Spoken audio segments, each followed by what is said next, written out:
All right. I should be live. And if I am, please let me know in the chat.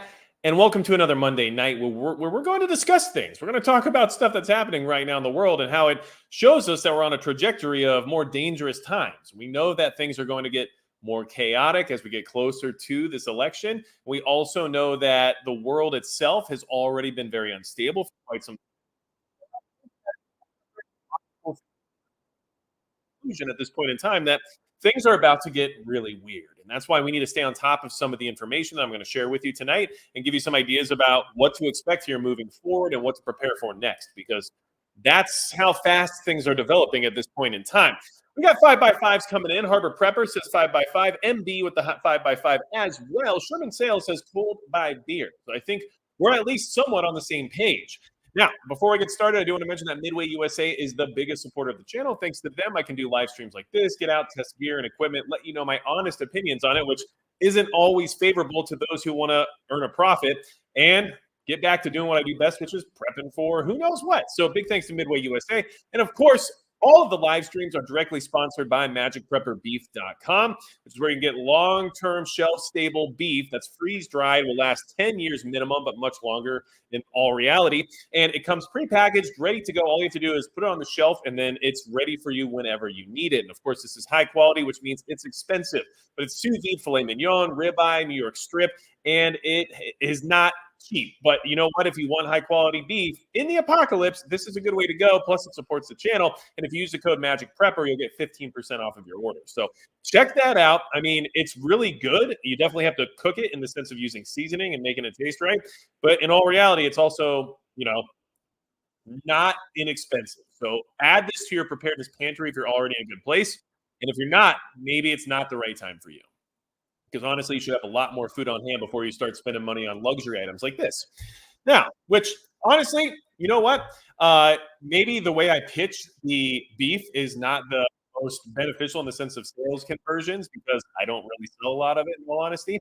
But I'm trying to be as honest as I can with everybody about how you need to prioritize and what you should be investing in when it comes to your personal preparedness, especially related to your food storage. So I try my best to be transparent as possible when it comes to these things. Now, 5x5 Jolteon Surge means that we sound and look good, basically, because in radio terms, it means things are coming through clear. And so that's why everybody says that, to kind of make it easier without having to explain or type out everything, right? Okay, now let's talk about what's happening here in the world. Look, a lot has happened really recently, right? Chaos is the name of the game. And the ones who want it to be, let's just call it the norm, well, they're doing a very good job of snowing it, right? So I think we need to talk about how weird things can get here very soon. First off, let's discuss the fact that just yesterday we did have a report talking about the fact that the Secret Service has denied protection requests in the past, right? Now, we know we had this hearing where the Secret Service director was grilled by a bunch of people on Capitol Hill. It was a ridiculous hearing because she basically didn't answer any questions. And some people use it as their chance to talk about gun control and everything else ridiculous that had nothing to do with the current situation. However, this is what is reality right now. And you have to ask yourself the question, if they're denying these resources to a former president and the primary leading candidate of one of the two ruling parties, where are all the resources going, right? Like, who else is being protected so much that they can't afford to protect Donald Trump correctly? These are questions you should be asking, because decisions were made to deny these requests. It wasn't just because of logistics or anything else, right? I think we all know that by this point in time. Turning 30 this Saturday, says Vault Dweller. Well, happy birthday, and thanks for hanging out with me today. I appreciate you being here. So, former President Donald Trump's security detail had complained they were not being given enough resources and personnel by the Secret Service over the past 2 years. And the agency acknowledged Saturday it denied some requests. A spokesperson for the Secret Service said in a statement Saturday that the agency has not provided certain resources in the past, but has instead provided other security measures, including from local partners, which I know we all saw here during this recent assassination attempt, where many of the people that were involved with the security there were actually from Homeland Security and the local police and other departments. There wasn't an overwhelming presence by the Secret Service at that event.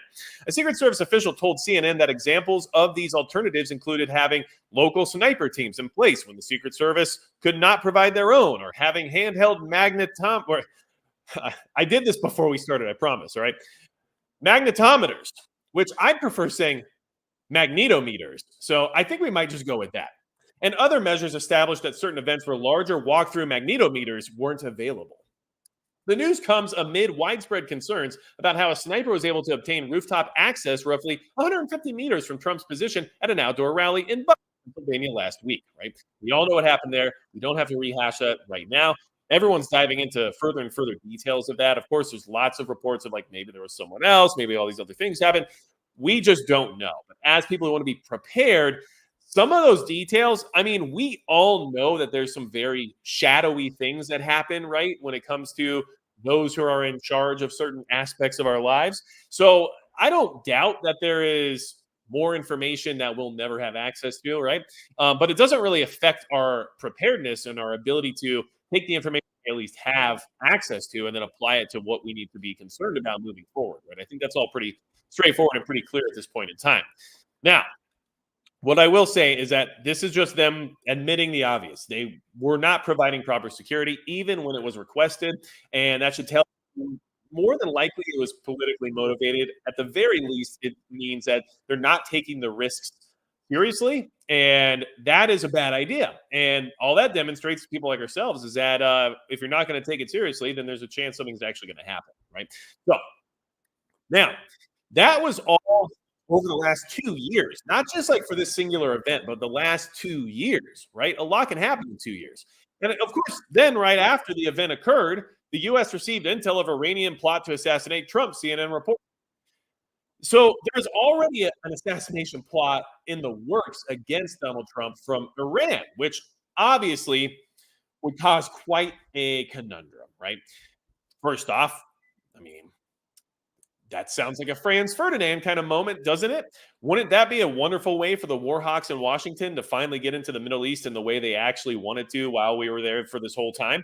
I mean, there's a lot of things that could have happened here. So maybe this is just them putting the pieces into place. I'm not sure, but this is what we're being told. And so for this information to be put out there and for the security details to be limited on resources and everything else regarding the protection of former President Trump, you have to ask whether or not there was any intent, right? I mean, the reasonable person has to wonder that, and that's unfortunate for us to be in this situation, but it's the truth.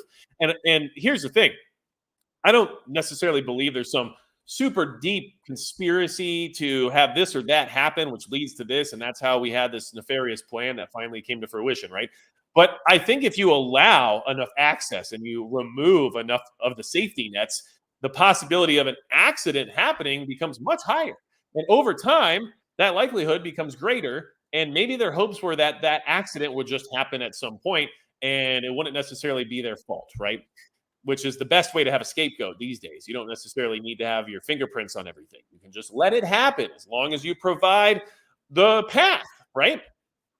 The United States received intelligence in recent weeks about an Iranian plot to assassinate former President Donald Trump. CNN said on Tuesday, and a U.S. official said the Secret Service shared details of an increased threat with the Trump campaign. The White House declined to comment, but said there was no indications that the suspected shooter in Saturday's attempted assassination of Trump had any foreign or domestic accomplices. Iran said the accusations against it were unsubstantiated and malicious. Well, I don't believe them. They like to lie quite a bit. But at the same time, I mean, like I said, perhaps the pieces are just being put into place rather than what is reality, right? I mean, where we are at this point in time here in this country in a very unfortunate way. U.S. officials have for years worried that Tehran would retaliate against Trump for his ordering of the January 2020 killing of Iranian military commander Qasem Soleimani. As we have said many times, we have been tracking Iranian threats against former Trump administration officials for years, dating back to the last administration, said Adrian Watson, spokesperson for the White House National Security Council. So, turns out this threat exists. It's from a foreign adversary, and we're just not going to fulfill additional security requests when they are asked for by the Donald Trump campaign. Seems odd to me, seems unreasonable, right? How many VIPs in our government need 24/7 security details where the resources just wouldn't be available if something big were to occur, right? How many former presidents and presidents do we have to protect and can't afford to protect, right? I mean, honestly, like that's like legitimately how you have to think about this. Like this isn't just because like we didn't have the resources, right? Like this is this is with intent. Like I said, I don't think it necessarily has to line up with some sort of dark, deep situation, right? Or plan. It just means that, if you remove those barriers, things can get through. And I think that's what we recently saw here. But by removing the barriers with purpose, I mean, that still makes you culpable, but it doesn't necessarily tie you directly to it, right? I think we're learning a lot about proxy, right? Based on everything happening in the world over the last few years. Proxy wars are a big deal, and proxy assassinations can occur just as easily, right? So now, listen, there is something that I found interesting because we did have the announcement of Donald Trump's vice presidential pick thereafter, right? And his vice presidential pick is JD Vance. Why is this even part of what we're talking about tonight? Because I think that with how extreme our political environment is becoming and how hostile it's becoming, being aware of what's happening regarding some of these major players is beneficial for us because it gives us a little bit of like a thermometer as to how hot things are getting, right? And to kind of get an idea of how plans are being put into place so that we have a better way to react to whatever might occur here moving forward. And so, my opinion, and this is just, like I said, my opinion, but I think it's somewhat valid based on what just occurred is that this person was picked not necessarily because of their really outstanding political career or their, let's just say, popularity or anything along those lines. This is, in my opinion, the insurance policy. So, what I mean by that? Well, JD Vance is being painted by the mainstream media as being relatively extreme in the sense of compared to Donald Trump and somebody who, is like pure MAGA is what they're being referred to as at this point in time. And what's interesting about that is that you pick a vice presidential candidate who is, at least according to your rivals and to the mainstream media, worse than you if they were to assume power, right? And so by doing so, you create a level of insurance that if someone was to try again or try something to remove you from that position, this person would then take over. And this person might even be viewed as more extreme than you are, might even be viewed as more America first than you, right? Like, so there's a lot of things to consider, but that's honestly what I am honestly starting to believe. And all the things we just went over, okay? So we had an assassination attempt. We have years of security detail requests being denied, right? And then we also have this Iranian assassination plot. The Trump campaign and the law enforcement officials around him and his security detail we're all aware of that, right? Like they're not in the dark the same way as we are. Like they're aware of these risks. They're aware of these threats. They're aware of how hostile our political environment's becoming. They make plans in order to create a level of protection that's going to keep their asset alive, right? And this person is that insurance policy, in my opinion. I think that this was done strategically, not because it's like a winning ticket as much as it's if you get rid of me, this is who you'll have. And that is something that I believe is being put into place to try to enhance the chances of survival. And then that's just my opinion because I think there is a legitimate concern that his life is in danger. Donald Trump's life is in danger. We all know that. We just saw how in danger it is, right? Like it's very much in danger. So these pieces are being put into place in order to create a buffer. And I honestly believe that's why. And here's some of the way that the mainstream media has reported on this person in the past. Like this article is from February 5th. And in case you're new here, I generally only go over information from the past week, so that way we're all up to date. We understand what's going on in current events and things of that nature. But we go back historically for context from time to time when we're discussing certain topics. And of course, if you're on the replay crew, check in, make sure you say hi. I really appreciate you all being here. Always, it is so motivating. So thank you. So Senator J.D. Vance is openly embracing the idea of a coup in a pathetic bid to become Donald Trump's vice president. This is from February, like I said, before the announcement, before anything like that. Senator J.D. Vance has essentially admitted he would have carried out a coup during the 2020 election if he could have in a bald-faced attempt to be chosen as Donald Trump's running mate. The Ohio Republican has been floated alongside Representative Elise Stefanik as a possible Trump vice presidential pick. And in an effort to outdo his reported competition, Vance gave a full-throated defense of autocracy during an interview with ABC on Sunday. When asked if he had been vice president in 2020, he would have certified the election results. Vance said he would have done things a little differently. If I had been vice president, I would have told the states like Pennsylvania, Georgia, and so many others that we needed to have multiple states of electors, and I think the U.S. Congress should have fought over it from there. Vance said, referring to the fake pro-Trump electors that some states Republicans tried to send to Washington. These are not my words. These are the words of this article. Okay? That is a legitimate way to deal with the election that a lot of folks, including me, think had a lot of problems in 2020. I think that's what we should have done. That's J.D. Vance's words, not mine. But I just want everyone to be aware, this is the person that was picked. This is how the let's just say the opposing ideology paints this person, right? Somebody who's clearly more extreme, person who's already on the ticket, right? And that's my opinion. So let me know in the chat if you agree. But I think that's what happened there. So Planters Freedom Seed says his VP pick is alarming. He was so against Trump for years till it benefited him. No, I honestly believe this is why he was chosen as a human shield in some ways, right? He is the stopgap. He is if you remove Trump, this is who will then be president. And it will make people think twice before moving forward in certain plans they may have, right? Like these are we're talking about these campaigns are now strategizing and how to keep their person alive, how to keep their candidate alive. We're not talking about how to win the election anymore. We're talking about how to survive it. And that's really concerning. That's a huge barometer of how close we are to complete societal breakdown and civil unrest here in this country. Because that's a campaign shouldn't have to be thinking in a way of how do we keep him alive, right? But that's where we are. And clearly, based on what happened on July 13th, that is a real concern. So now, everybody voted, or not everybody, but some people voted, okay? Was Biden being pushed out as the mainstream media is reporting a coup, right? And the way I said that is kind of weird. So let me rephrase that. Was Biden being pushed out as the mainstream media is reporting a coup, right? I probably should use the comma. And 90% of you said yes out of 370 votes. Only 10% said no.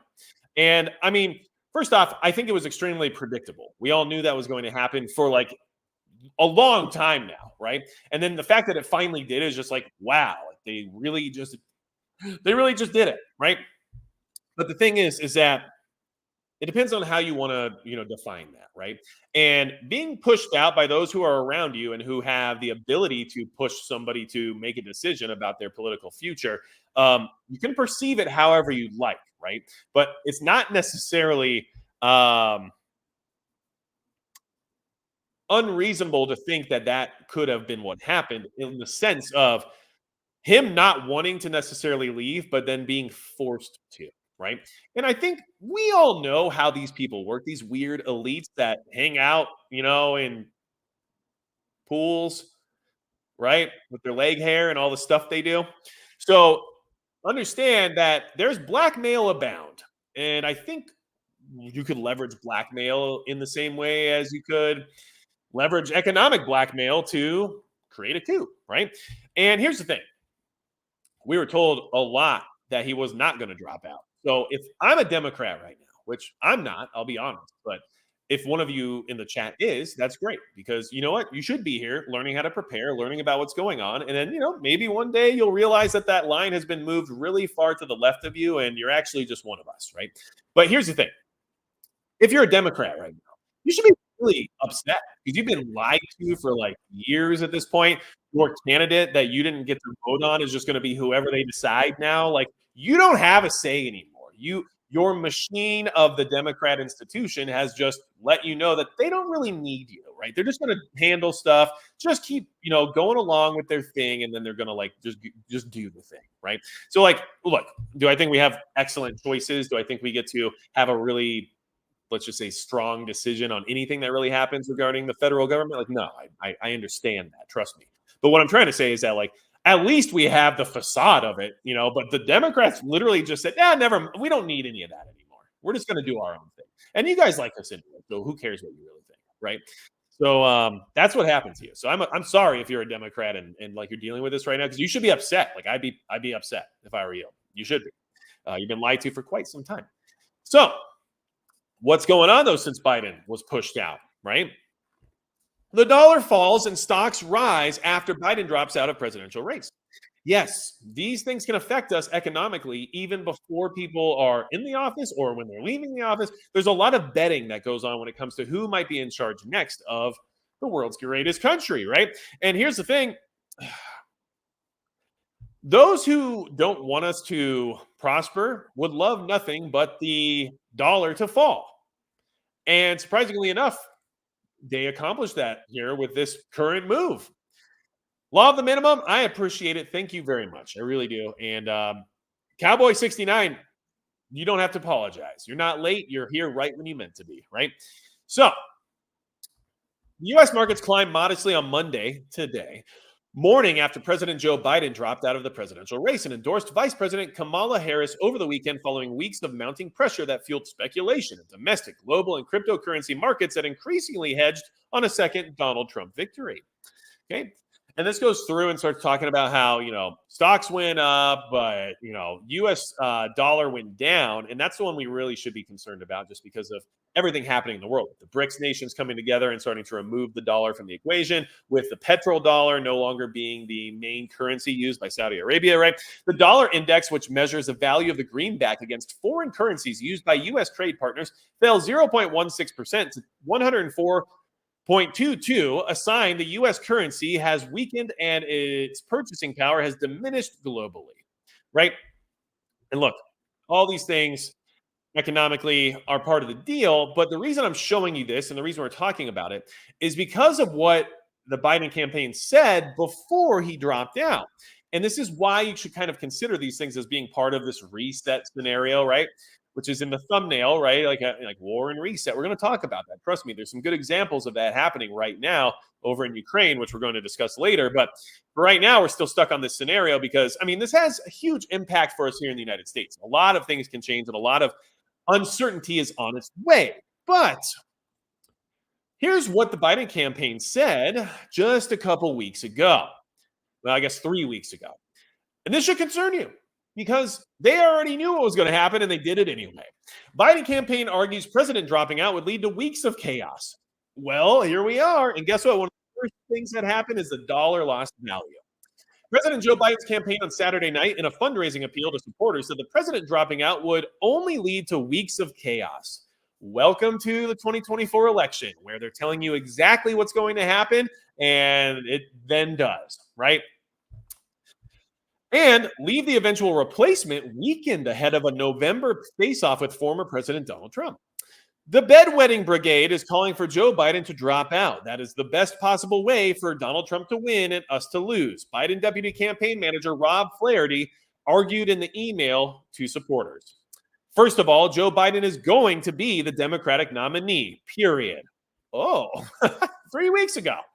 End of story. Voters voted. He won overwhelmingly, Flaherty added.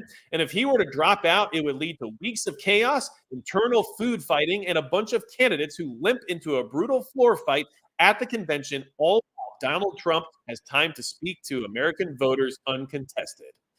He continued, all of that would be in service of a nominee who would go into a general election in the weakest possible position with $0 in their bank account. You want a highway to losing? It's that. Okay, this is what happened. Flaherty's email was framed around 7 responses to tell your panicked aunt, your MAGA uncle, or some self-important podcasters following Biden's poor debate showing and amid calls for him to step aside. So,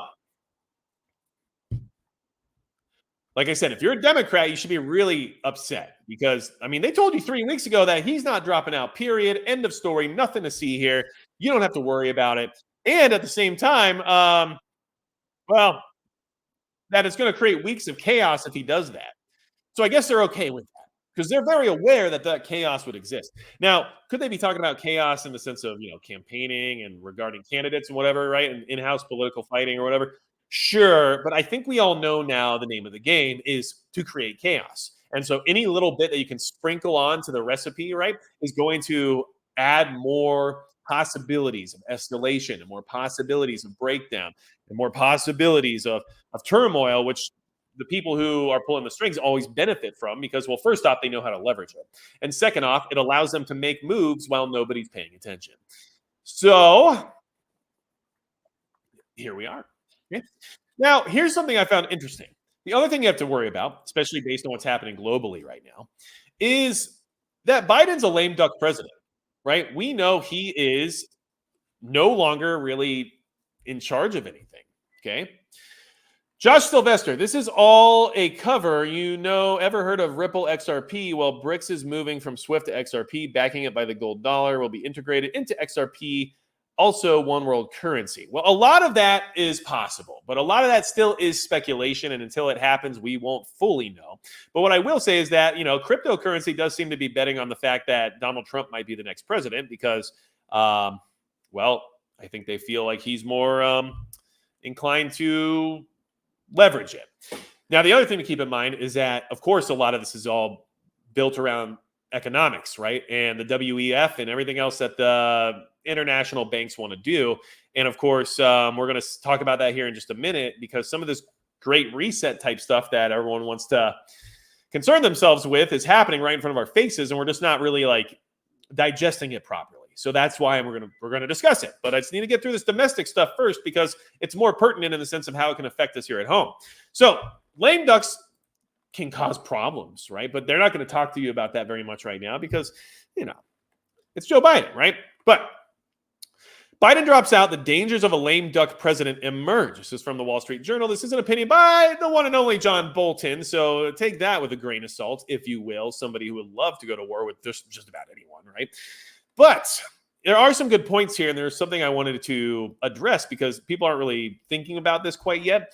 But as a lame duck, a lot of things can occur, right? Biden can start just doing things without any worry of political recourse because I don't think he really believes whoever takes over his candidacy is going to win, right? We also know that international policy can be adjusted or messed with in order to set up the next person for failure. We also know that our foreign adversaries might take advantage of this lame duck period because they understand that this is their buffer zone, right? And I think there's a good likelihood of that.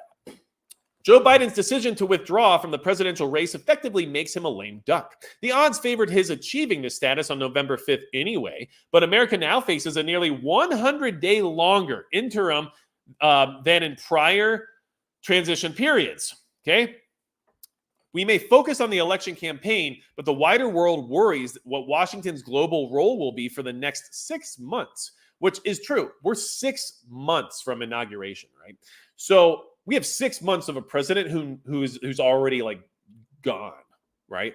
This is a very long lame duck period, which means a lot can happen. History affords no clear answer. The constitutional rule that we have only one president at a time is often hard for Americans, let alone foreigners, to grasp. The dangers posed by uncertainty about who's in charge, even in normal transitions, are exasperated by a weak incumbent no longer seeking re-election. U.S. adversaries and even some allies will see opportunities to advance their interests. Nor can we rule out what an otherwise responsible but disappointed and possibly bitter lame duck might consider doing as his tenure in office dwindles. The national security risks and opportunities facing lame duck presidents vary with the international environment and their own beliefs and proclivities. This year, the length of Mr. Biden's lame duckery offers unique complexities. Given the 22nd Amendment's two-term limit, one could argue that presidents become lame ducks on their second inauguration day. But that obscures the key differences between how the Reagan, George W. Bush, and Obama administrations ended versus the defeated Lyndon Johnson, Carter, and Biden presidencies. Past lame duck periods don't uniformly demonstrate presidential or national weakness. While Mr. Biden may simply slumber through the remainder of his term, that outcome is far from preordained. For good or ill, presidents retain broad discretion, and their approaches have ranged from high-minded to vindictive, with enormous consequences for their successors. Okay? Expect a lot of things to be done over these next 6 months, right? There is a very at least in the sense of the polls, right? Regardless of who takes over for Biden, most people are going to bet that Trump is going to win this next election, as long as there's integrity, right? And that being known by the people within the current party in power at the White House means that they're also very aware that they have about 6 months to do whatever they need to do in order to ruin his chances of actually being successful, or to get us involved in something that requires emergency powers or anything else along those lines, right? We have to be vigilant during these times. And guess what? That article and opinion piece was, I guess, pertinent because it was about Biden. But here's what people were saying about Trump's lame duck presidency once he lost in 2020. And this can show you a little bit more about what can actually happen, right? Because, the way they paint him is a whole different story. And so the media was actually, trying to make sure you were aware of just what could happen, right? Trump has never been more dangerous than he is now. So let's go through this article, but we're going to do something fun tonight, right? Because I like to have fun sometimes, we can get weird, have a good time. Also, MB says future outcomes almost entirely chosen already. Well, I do not doubt you're correct. However, I have to have some faith that you're not, or else, right? So let's have our fun and change anytime they mention Trump to Biden and just see what happens, right? Okay, let's go.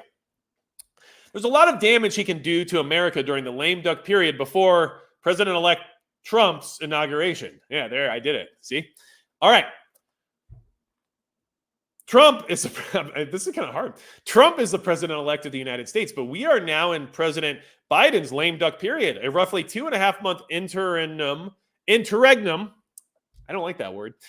That the country must endure before Trump takes the oath of office to become the nation's 47th president. Until then, Biden retains control of the executive branch. His appointees remain in charge of federal departments and agencies. His orders to civil servants and the military carry legal weight and force. Don't forget that part. American diplomats around the world carry out foreign policy on his behalf. Okay. In stable times, the lame duck period between Election Day and Inauguration Day is relatively orderly. Departing administrations wrap up their final policy goals as top officials ready themselves for life outside of Washington. Incoming presidents rush to line up their cabinet and top White House appointments while hundreds of staffers prepare for a smooth assumption of power. Federal law outlines how agencies are supposed to plan for such a transition months in advance. That below-the-radar process reportedly has been ongoing so far without significant hindrance. This year, however, Biden's self-interested approach to wielding power could lead to a more chaotic transition than Americans are used to experiencing. Perhaps the greatest constraint on his behavior over the past 4 years was the knowledge that he would need to run for re-election this year. Now that burden is lifted. Biden is in some ways freer to act without fear of political consequences than at any other point in his tenure. The consequences from that flexibility or perhaps impunity could be profound. Among top concerns for an incoming Trump administration are the coronavirus pandemic and the economic recession, right? Not necessarily right this second. I'll stick with the recession part, though. Speakers Nancy Pelosi and Secretary of the Treasury Steven Mnuchin failed to reach a deal on a stimulus bill before Election Day. Prior to Election Day, Senate Majority Leader Mitch McConnell warned that such a deal might not be possible until 2021. Biden himself may also be little help. He already broke off negotiations with Pelosi at one point in October when such a bill may have bolstered his political fortunes. Now he might see little personal incentive to push lawmakers to pass a stimulus bill or for him to even sign one if Trump will ultimately reap the rewards of recovery. See how that works?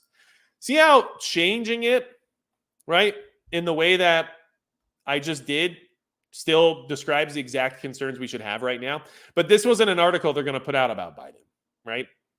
So that's why I decided to do that, because I thought it was a little bit more interesting. Now, here's where it gets more fun.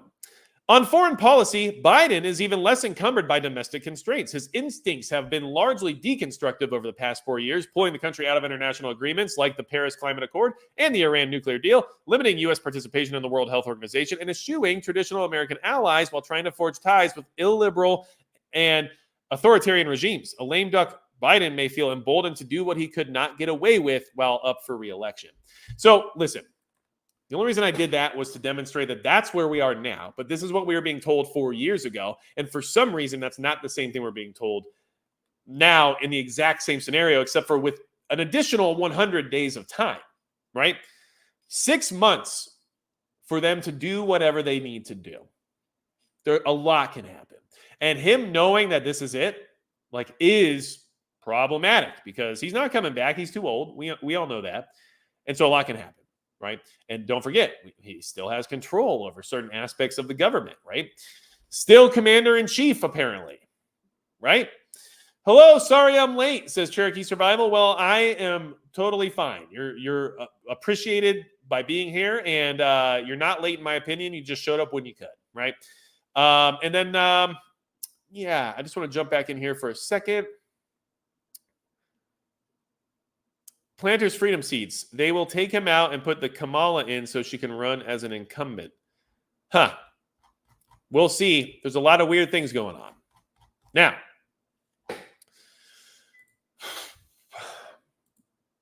I think that all the chaos and all the possibilities that we just talked about regarding just this election, right? Like we can dive into a million other things happening here in the country, but the election is a catalyst. It has the possibility of igniting a fire of sorts, right? We already saw some of this. We have political violence already occurring, right? And we have a very dangerous and unstable political environment. And now we have a lame duck presidency for the next 6 months where the people who are currently in power are panicked. They're panicking, right? They don't have the same access to their campaign funds that they would have had otherwise. They don't have a candidate to stand behind. But regardless, they already had a plan. They knew this was going to happen. So that should concern you as well. And if they aren't sure they can actually win, what will the next 6 months look like? Because what would they need to accomplish to prove why they should maintain power, right? There's a lot of things to be thinking about, right? So,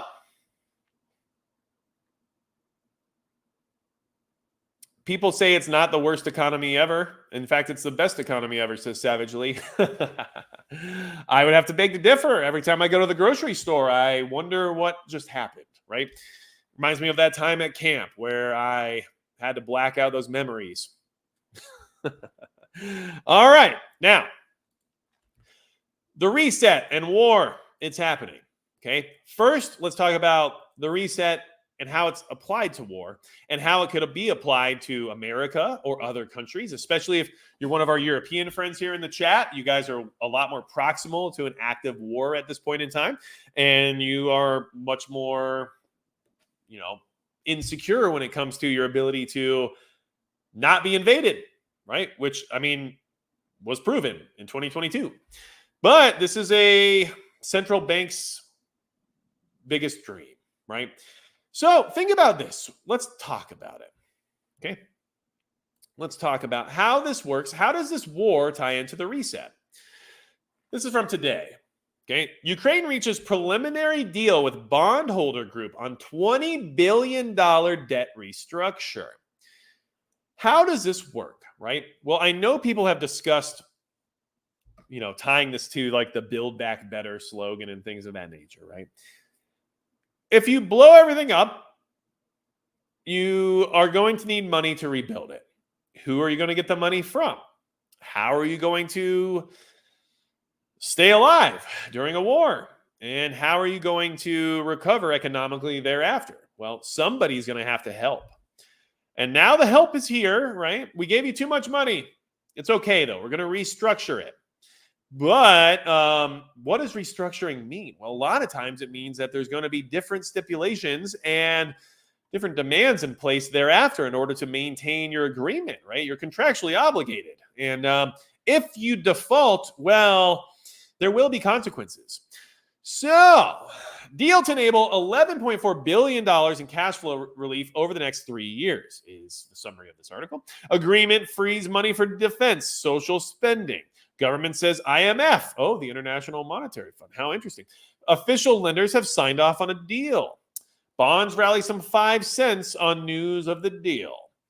Ukraine said Monday it had reached an agreement in principle with a group of creditors to restructure $20 billion of international bonds, bringing the war-torn country closer to an unprecedented debt rework. Ukraine's announcement comes just over a week before a 2-year debt suspension agreement struck in 2022 is due to run out and marks the first time a country has embarked on a debt restructuring in the midst of a full-scale war. You're watching it. This is it. This is how they're going to do it. And they're going to start here because you got to learn somewhere, right? So this is where you get your experience. We're getting a lot of experience here. We're getting experience with small arms conflict, with drone warfare. We're getting experience with hypersonic missile technology. We're getting experience with all these things over in this theater. And one thing we're definitely getting experience in is how to restructure a 2-year debt agreement during a full-scale war. This is a microcosm example of this whole reset thing that everybody's been so concerned about, which is problematic because, well, this is how they're doing it. First, you got to get destroyed. Then we're going to lend you money. And then when you can't pay back the money, we're going to restructure it. And then when you can't pay that back, that restructuring made it so the new terms let us own you, right? That's basically what's going to happen. And here's the thing. No one agreed to this the first time around, right? 2 years ago. That's why they restructured it. After months of engagement and hard work with our private bondholders, the IMF and our bilateral partners, we have reached an agreement in principle with the Ad Hoc Creditor Committee on the comprehensive restructuring of our public external debt, Finance Minister Serhiy Marchenko said in a statement. This was an important step to ensure Ukraine maintained the budget stability and cash resources needed to continue financing its defense. Ukraine's finances are precarious over its 28-month war with Russia drags on. Russia's 2022 invasion decimated its economy, leaving it heavily reliant on money and military aid from international partners. The U.S. presidential election in November and the risk of wavering commitment to maintain support for Ukraine under a potential Donald Trump presidency increased pressure for a debt restructuring, sources close to the talks and analysts said. The proposal would see a 37% nominal haircut on Ukraine's outstanding international bonds, saving Kiev $11.4 billion in payments over the next 3 years. The duration of the country's program with the International Monetary Fund set to expire in 2027, according to government statements. The government said the IMF had confirmed that the deal was compatible with the parameters of its $122 billion support package, and that the country's official leaders, the group of creditors of Ukraine, had also signed off on it. Okay. Well, just be aware. This is where we are. This is how they're going to do it. And it might not be the same in every place, but I mean, we've seen this happen before. You guys know about economic hitmen, right? You know how that works. We've seen it used on regimes for years, right? Libya is a good example. Where's Libya now? Not in a great place. But who owns Libya now? Not Libya. So this is the reset. Now, there are ways to accomplish this without kinetic warfare. Either they destroy you from within through societal decay and through aging and damaged infrastructure and welfare and state-run programs and Social Security and things that we no longer can afford, even though we're still paying because we are at almost, $36 trillion in debt now. So we're in debt so far that when the time comes to where we actually need to fix our problems, we won't have the resources to do so. And so how do you get them fixed? Well, someone will lend you money. How are they going to structure that debt? I don't know, but I have a feeling it's going to be in their benefit. And if you default, well, what happens when you don't pay for your car payment? What happens when you don't pay for your mortgage? It gets repossessed, right? It gets foreclosed.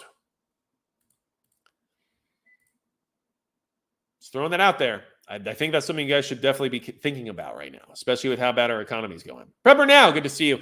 By the way, Prepper Now has a great channel. He's also a mod here on this channel. And Prepper Now, before this live stream, was broadcasting about how I believe it was Mexican police are actually escorting thousands of migrants to the southern border right now because reasons, right? And look, I'll say this right now. When Trump had his statement at the RNC and mentioned that the reason murders and violent crime has gone down in some of these South American and Central American countries over the last few years, being because they're sending the violent people here in order to wash their hands of the problem, that should have hit a note. That should have definitely made you think about why our country is becoming so violent, right? Okay. Bear with Pinch Runner. I don't know if I saw anything from Pinch Runner, but I can bear with just about anybody. You want to know why? I was a waiter for many, many years. I used to serve tables. So, and also a bartender, right? Not to mention a cook. Yeah, I did a lot of things. Just throwing this out there real quick. Everyone who thinks I was born rich, you think working as a line cook in a restaurant was like what rich people like to do? Just throwing that out there, all right? Don't think that's everybody's like dream job when they have the silver spoon, right? Anyway, that war, by the way, is not going well for Ukraine. And we're constantly getting updates about Russia progressing and Ukraine falling, right? Maybe that's part of the plan. You got to make it look real, people. It's got to look good. We got to make it look convincing. But at the same time, we're going to buy it all on pennies on the dollar, right? Because, well, it's not worth anything now. It all got blown up. Civilians killed and wounded as Russia and Ukraine trade attacks. Russia claims gains in the east. More gains, right? Very rarely are they claiming that they are losing ground. Russia and Ukraine exchanged drone, missile, and shelling attacks on Sunday. At least 2 people were killed in Ukrainian airstrikes on the partly Russian-occupied Donetsk region. Russian state media said, while Ukrainian officials said Russian strikes wounded at least 5 people. Along the front line in the east, Russia said it had taken control of 2 villages, one in the Kharkiv region and one in the Luhansk region. Ukrainian shelling of Russia-held areas of the Donetsk region killed 2 people in the village of Horlivka. Russian state news agency RIA Novosti said 3 people were wounded by Russian drone strikes in southern Ukraine's partly occupied Kherson region, local officials said Sunday morning. In the country's northeast, officials in the Kharkiv region said 2 people were wounded when a village was hit by Russian shells. This war is not over. This war is still hot. People are still losing their lives, and it is tragic because, as we know, these banks and these elites and everything, they play their little games, and innocent people like you and I are the ones who pay with our lives. And that's what's happening there. I mean, that's just the truth, right? But this also should remind you that these gains are just indicative of what the outcome of this war is going to be if it just continues on in this form of attrition that it has been, right? And so where's the money going? Where's the defense spending going? Where's the laundering happening, right? It is what it is, but I just don't see this getting turned around anytime soon. And so if that's the case, then how does this benefit anyone who's investing in it? And then that's something you should be asking yourself. And that's where that whole reset conversation comes back into play. It's benefiting them because now everything in that area, the surrounding area, what do you think property value is in Ukraine right now? How do you think real estate's doing there? How do you feel about the areas right on the border of the war front? Any ideas about, about how much like a single family home's going for these days, right? How much is that commercial property worth? The one that got hit by the missile? Wonder if there's anyone making profitable investment decisions right now. Okay. Hey, Oki Khan. Good to see you. All right. One thing I want to say about this community here, the people here in the chat, is that we have a very good, just strong group of people here who are here every Monday, every week, trying to get information, hopefully getting better prepared as well. And I know they are because they're not just here in this live chat. These people are also commenting on videos on my channel, videos on other preparedness-related channels, and we have a really good community. And I just wanted to shout that out because I think that's what we need at this point in time as Americans, like solid people we can rely on that are self-reliant or at least have the gumption or the will to become self-reliant, right? And that's the name of the game. And I don't ever think I'll be 100% self-reliant. I mean, I'm sure I could, but that would require me taking other things out of my life in order to accomplish that, which I'm just not sure I'll be capable of doing. But I can be self-reliant in the sense of not needing any help in an emergency unless something catastrophic occurs that's out of my control, right? And I think that's what most of our goal is. We want to be self-reliant to get through whatever might happen, right? And then, am I going to prepare for 30 years to just stay inside my house and never come out again? Like, I don't know if that's reasonable, but am I going to prepare for a couple of years? Sure, because more is always better. Right. But this community is awesome. So I just needed to make sure to say that. You guys are very cool. So give yourselves a pat in the back. Now, the Middle East is heating up big time. And one thing I will say is that I think we all know the current regime in Israel enjoys bombing stuff, right? I think that's something we can all agree on. Justification or not, they're willing to go to war 100%. And maybe they're willing to try to get some things done before the guy who's running for president, whose whole shtick is no new wars and creating peace accords, gets into power. Maybe we should keep an eye on that because that whole area is exploding right now. It's just getting crazier. So, first off, Yemen is getting hit by Israel right now, right? So be aware of this. Yemen's Houthi-held port of Hodeidah still ablaze 2 days after Israeli strike. If you don't know, Yemen isn't like right next to Israel. Like, they don't share a border, right? Yemen, the Houthis, remember, they're the ones shooting missiles at container ships and cargo ships in the Red Sea, right? Yemen is on the bottom of Saudi Arabia. So these things are happening like around and like over other countries and like all kinds of, like, this isn't just on their border, right? So keep that in mind. Like, this is a Middle East conflict. This is not just Israel fighting Yemen, Israel fighting Lebanon, Israel fighting Gaza, Israel fighting Syria, right? Like, this is the Middle East. This is the whole deal. Firefighting teams on Monday were struggling to contain a massive blaze at Yemen's Hodeidah port days after a deadly Israeli strike damaged oil storage facilities and endangered aid ships in the harbor, which is in the massive portion of the country controlled by the Iran-backed Houthi rebel movement. Heavy flames and black smoke spiraled into the sky for a third consecutive day following the strike on Saturday, said an AFP correspondent in Hodeidah. Firefighting teams appeared to be making little progress, with the blaze seemingly expanding in some parts of the port, the correspondent said, adding that there were fears the blaze could reach food storage facilities.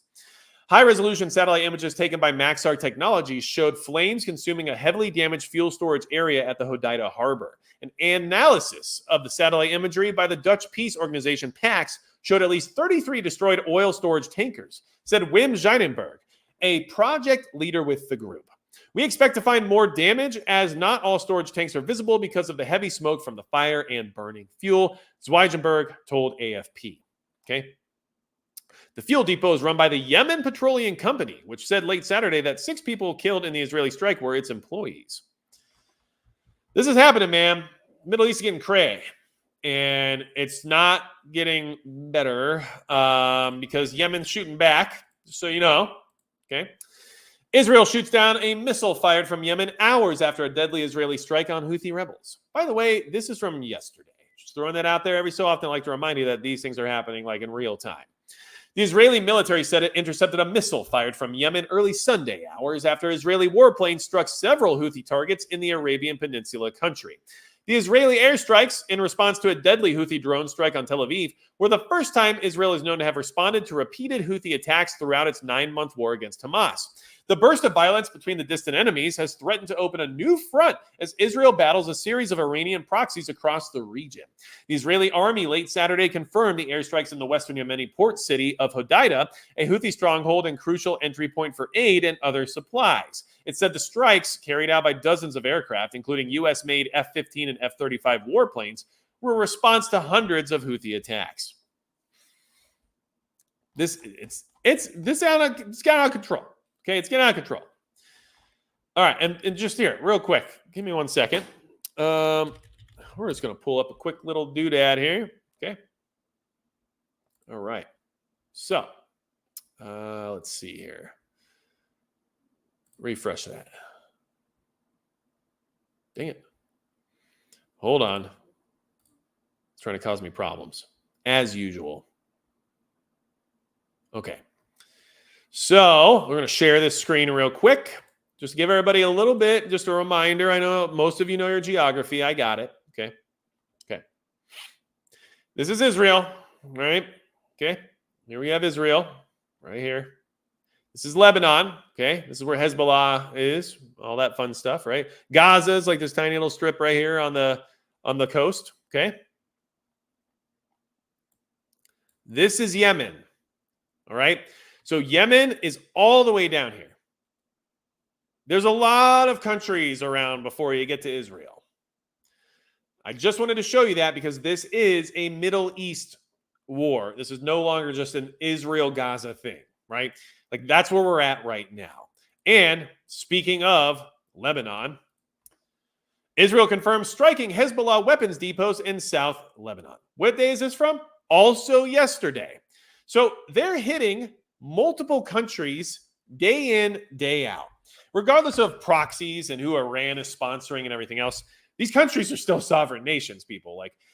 Like if, for example, if there was like an MS-13 gang here in America, let's just say in Florida, and another gang out of Mexico just didn't like them, right? Because MS-13 is like from El Salvador and they have like an issue or something. And this Mexican gang like dropped a bomb on this MS-13 entity in Florida. Florida and the United States would not just be like, well, you know, that's a proxy thing, you know, they're like a rival gang. No, we're still a sovereign nation. You don't get to just shoot, like drop bombs on us, right? But here we are. Like that's what Israel's doing. It's the same exact concept. So keep that in mind. Seems to me that Israel would benefit from Trump on Trump beef with Iran. You know what? I don't know at this point because it depends on what their motives are. If they want to be at war, then I'm not sure that's the truth. And if they don't want to be at war, they're not showing it very well. Okay. Israel confirmed striking Hezbollah weapons depots in South Lebanon. The Israeli military on Sunday said it struck Hezbollah weapons storage facilities overnight after Lebanese state media reported an Israeli strike on an ammunition depot deep in the south. Hezbollah has traded near daily cross-border fire with Israeli forces in support of Hamas since the Palestinian militant group's October 7th attack on southern Israel triggered the war in the Gaza Strip. Israeli Air Force struck 2 Hezbollah weapon storage facilities in southern Lebanon containing rockets and additional weaponry, the military said in a statement. Late Saturday, Lebanon's state-run national news agency said the Israeli enemy launched a raid on the town of Adlun, about 30 kilometers from the border with Israel, later saying the target was an ammunition depot. Okay. 6 civilians sustained moderate injuries, the NNA said on Sunday, revising the figure up from 3 the night before. The Middle East is at war. Eastern Europe is at war. And we have a lame duck president who could do a lot of bad things in the next 6 months, could do nothing in the next 6 months, could benefit from certain actions by foreign entities in order to prove why we need a smooth transition of power, right? And we also have a presidential candidate who just narrowly escaped an assassination attempt. The world is not in a good place. We are in some very dangerous times. It should be clear by now. But for a lot of people, it's not because we're somewhat removed, right? I live in a rural environment. When I go to the store, when I go get gas, when I go into town, generally there's nothing bad happening, right? Like ever. If the police have their lights on, it's because they pulled someone over for going 30 and a 25, right? Or, you know, like every small town, domestic abuse. But other than that, not a whole lot, but that doesn't mean I don't stay prepared. That doesn't mean I don't make sure I'm mentally aware and situationally aware while I'm out and about. It also doesn't mean that I'm not armed, right? I live in a constitutional carry state, and I still have a Class 1 concealed carry weapons license. Why? Because it lets me carry in 36 other states as well. So do what you need to do and be aware of the fact that no matter where you are, things have become more dangerous than they were before. And so your probability of encountering a dangerous scenario has risen. So even if you lived somewhere with a 0% crime rate, now maybe that number is 1 or 5 or 10, right? Like that's just the way things are going right now. So just be alert, be aware, be prepared, and understand that the further this goes on and the closer we get to November, like the crazier this stuff's going to get, right? Like it just, you have to assume that. And hopefully we're all delightfully surprised when the election happens and nothing bad has happened ever since this assassination attempt, right? Hopefully that's the last bad thing that happens. That'd be great. That's my preference.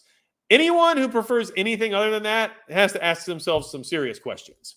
But here, I'm just hoping we can get through normal daily life without anything catastrophic going on. So, listen. 357 small block has a fever, and the only prescription is more cowbell. So throw some bell emojis in the chat for that person, because like I get it. They need it. They need our support. I think they deserve it, right? So let's go. But anyway, that's going to be it for tonight. If you want to be in the private live stream that starts in about 15 minutes, make sure you hit the join button below or hit me up on Subscribestar, which is $5 a month, but there's preparedness incentives there. There is exclusive content and there is direct communication with me in case you don't want to just chat or have questions or whatever it might be. And I just put a link in the live chat to that. There's also a link in the description. And of course, I don't hide any information in those private live streams. So if you're hanging out, it's literally just a hangout where we just chat and just talk about whatever. And I won't lie to you at all. It usually devolves into some level of gun talk because that's who hangs out there. Apparently, mostly people are interested in that. So I'm good with that. But regardless, listen, I am trying my best to kind of move forward as things progress here. But we literally have some things to consider moving forward in the sense of how dangerous it's going to be. So, hey, E.W. Fisher, thanks for joining the membership. I appreciate it. I look forward to seeing you at the private live stream. Go to my channel page and go to the community tab, and there will be a link there posted for you. Now that you're a channel member, you'll be able to see. And if you're on Subscribestar, it should be on your main feed page or on my profile page. And honestly, you guys are awesome. I hope that we can do this again next Monday. Naughty Heathen also joining up. Look at that. See, we got some cool stuff going on. I appreciate that. Hit the thumbs button down below, thumbs up or down, whatever you want to do. And also hit subscribe in case you are not subscribed. And double check that you are subscribed because those who were subscribed are often no longer subscribed. Thank you, YouTube, for making that complicated. Anything else you need from me at all, magicpepper.com is a good place. Hey, Tuck and Fitty's joining the membership as well. Look at that. We got a whole crew popping in. Awesome. I look forward to seeing you all here in the private live stream in about 15 minutes. And I will see all of you next Monday for another good chat. Thank you all so much. Enjoy your week. And that's going to be it.